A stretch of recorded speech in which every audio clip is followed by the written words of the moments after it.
And for those of you who are new, you know that you can, we're an open conversation here. You can jump on in, unmute yourself, and give your opinions and thoughts and ideas. And you can also use them in the chat. So Douglas, I see your hand. So let's start with you. So in a previous organization, we used an outside party called Clever Nelly. I don't know if anybody has ever come across them. No.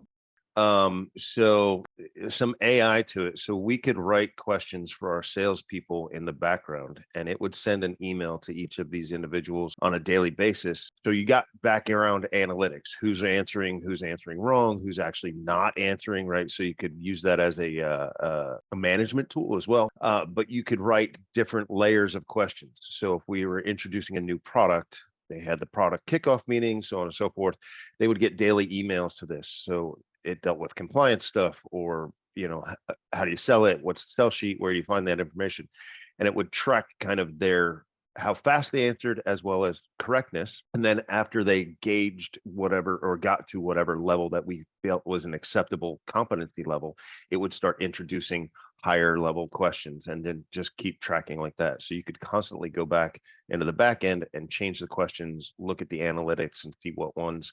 And it also showed us sometimes we were asking the question in a horrible manner, right? So then it became all right, nobody's getting this right. We know they know the information. What did we do that didn't lead them into the right pathway? So, but in my current company, we are so antiquated, not there. It's as simple as, right, we finish any event, sending a Google Docs survey a week later or 30 days later, that just kind of regenerates. And then we're starting to, on some of the more hardcore skills, actually setting up just open conference calls, right? So, and sending it out to that group. It is just similar to what you do here, right? Every 2 weeks, is that these group of people, if they choose to, can come on and hear how other experiences are going, and stuff like that. So this is from this very, I don't want to say antiquated. So the company I work for, we've been around since 1905, and it still feels like some of the things that we do in 2022 are from 1906. So so there's a Bless lot their of, hearts.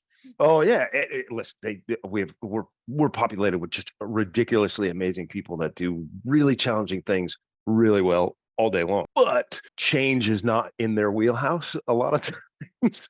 So it's sometimes just it's a grind, right? But that's Right. okay, right? It's all worth it. So even something like that is a huge leap forward for these folks versus some other places that would just be a thing that happens daily. So that's kind of our story. Well, thank you for that. And new tool to look up. You said it was Clever Nelly. Is that what you said it was? Yes, ma'am. I believe they're located, come out of the UK, if I recall. I think Kelly found a link here. Thank you for that, Kelly, for putting it into the chat. And I see hands, and I will get to the hands. It's interesting though, when we've got organizations that are kind of stuck in their ways, where it's like, just do the class, everybody will be okay. And maybe, like you said, Douglas, is that you send a follow-up survey, you send that smile sheet, and everybody liked it, right? And so it must work. And we know that that's not true. And then when we're thinking about spaced learning, right, and we think about practice retrieval, the whole point of practice retrieval is to take information that you've given them and that they have hopefully stored in some fashion in their long-term memory. They pull it up front, they play with it a little bit, and then they store it, right? And so your 30-second science lesson here is pulling information from the back of the brain into the front of the brain really creates stronger pathways. And that's what we're trying to do when we think about practice retrieval and with spaced learning, exactly as you were saying, Douglas. So every time they got those text messages that asked them to remember something, that was pulling information from the back to the front. And that's what we want to do constantly, is pull information from the back to the front. So that way we're creating those stronger pathways. So I love the idea of the tool that you mentioned, and I'll certainly look it up so we can find something fresh and new maybe that we can do. But I love in the chat, you guys mentioned things like communities of practice. And as you mentioned, Douglas, things like this call where we can practice the skills that we have or talk about the skills that we have. So Kelly, I see your hand. Over to you. Good morning.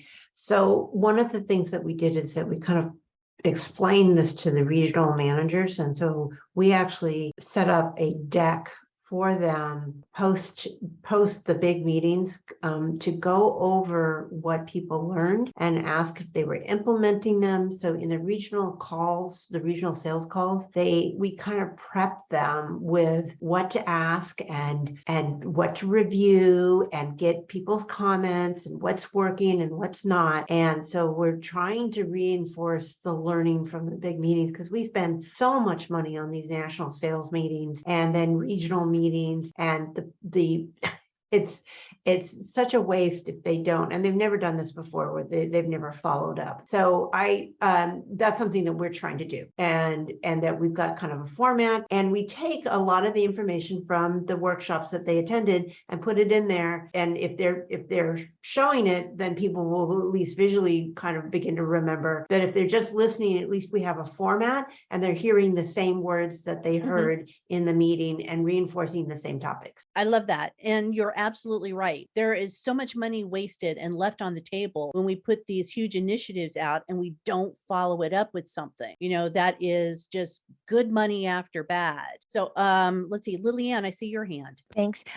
Doug, I really feel you. I feel like the larger the organization, the smaller or the slower we move. I'm in a training department of maybe 10 to 20 people now, and we know these things, but convincing others and spending money on these large programs. I've already taken several notes of things I'm going to bring up, back at my work. The form that's been in place is we teach a class, and then a year later, we give you a follow-up class. We know it's inadequate. It's job security. I know I will be teaching this class again.